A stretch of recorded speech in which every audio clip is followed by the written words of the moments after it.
Kita di sini sama kakak siapa kak? Kenalin saya Nara. Oke, Kak Nara. Jadi Kak Nara ini salah satu yang ada di bank sampah mak.id ya.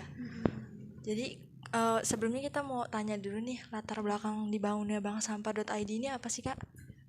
Awalnya itu kita punya founder ya, dua orang, yang satu Bang Agus, yang satu Bang Syam. Awalnya Bang Syam tuh dia sekarang sedang mengambil S2 di UBL. Dia ngelihat banyak sampah di kampusnya, terus dia ngerasa kayak apa sih yang bisa dilakuin buat supaya lingkungan ini nggak sekotor ini gitu. Apalagi sampah-sampahnya itu ada tulisan di situnya dilarang buang sampah di sini, tapi di bawahnya banyak banget tumpukan sampah. Jadi dia berpikir kira-kira apa yang bisa dilakuinnya. Akhirnya dia sama Bang Agus berdiskusi, terus mereka sempat berkunjung ke Banten, salah satu Banten atau Bandung gitu, saya sedikit lupa ya. Tapi di sana sudah ada yang namanya Bank Sampah Digital, itu punya temennya Bang Syam dan Bang Agus, kenalan mereka. Terus akhirnya mereka ditawarkan, gimana kalau kalian bikin aja di Lampung bank sampah, karena kan masih sedikit ya, bahkan mungkin belum banyak bank sampah yang ada di Lampung. Jadi sama temennya disarankan untuk buat bank sampah. Akhirnya mereka pun memutuskan untuk membuat bank sampah emak ini. Ini sasaran utama dari bank sampah emak ini untuk ibu-ibu aja atau bisa semua kalangan? Awalnya kenapa namanya emak ID, karena sasaran awalnya emak-emak ya Kak. Karena kan uh, seperti yang kita tahu, yang ngolah sampah rumah tangga ini kebanyakan pasti emak-emak. Jadi memang sasaran awal kita emak-emak, namun semakin kesini semakin diperluas sasarannya, karena kan yang menghasilkan sampah bukan cuma emak-emak dan rumah tangga, anak-anak sekolah, anak-anak muda kayak kita juga menghasilkan sampah yang cukup banyak. Jadi sekarang sasarannya dari semua kalangan. Jadi ini kalangannya nggak cuma emak-emak aja ya. Kita generasi muda juga kalau mau untuk ngolah sampah bisa ke sini ya, Mbak ya. Terus itu kalau misalkan mau kita sebagai anak muda nih atau siapapun orangnya mau ngolah sampah itu kita tinggal datang ke tempat ini ya. Iya, bisa. Kita ada namanya pilah sampah Kak ya. Kita kan di Instagram kita udah dijelasin nih sampah apa aja yang bisa dipilah. Nah, kalau kita sebagai anak muda kan kita bisa nyari informasi itu melalui sosial media, melalui internet gitu kan. Jadi bisa lebih mudah. Nanti kalau misalnya sampahnya sudah dipilah dan sudah dikumpulkan, bisa ke sini, bisa datang, mendaftarkan diri, nanti kita dapat ini namanya buku tabungan. Nah, tabungan itu bisa berupa uang, bisa emas, bisa untuk akikah, bisa buat kurban, pulsa juga bisa. Jadi kita ada macam-macam tabungannya gitu Kak.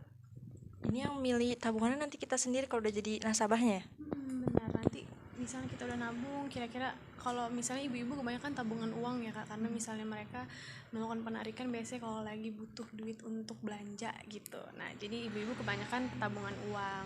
Tapi kalau untuk sekolah biasanya kita tabungan uang juga dipakai untuk kayak misalnya ada temen yang sakit gitu, nanti mereka narik buat jenguk teman-temannya gitu.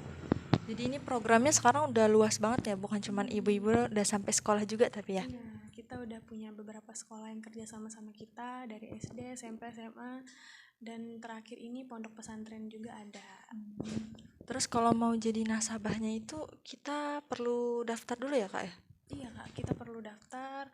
Eh, Kalau misalnya ibu-ibu kan dia nggak kesini ya Kak. Kita tuh kalau untuk merekrut nasabah untuk ibu-ibu tuh kita menawarkan untuk melakukan sosialisasi terlebih dahulu. Pertamanya menjelaskan sampah apa aja sih yang kita terima, terus gimana sih sistemnya sampah yang untuk dipilah gitu. Nanti kita jelasin juga untuk penimbangan pengangkutan caranya seperti apa gitu ke ibu-ibunya. Baru habis itu ibunya uh, setiap 2 minggu sekali melakukan penimbangan. Nah, waktu sosialisasi itu ibu-ibunya diminta bawa KTP.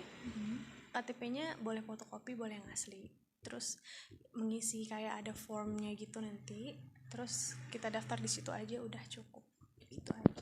Tapi kalau misalkan untuk milenial daftarnya gimana?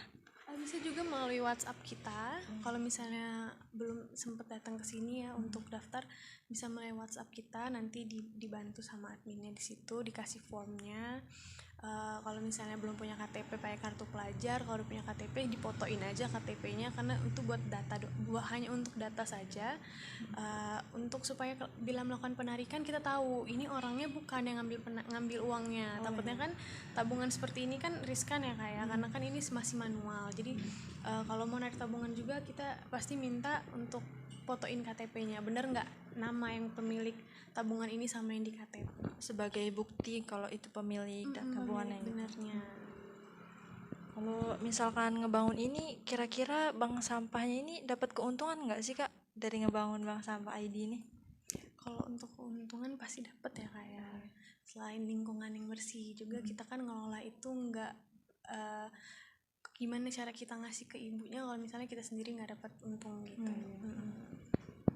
Oke, jadi itu tentang beberapa tentang bank sampah emak. Oke, makasih ya Mbak.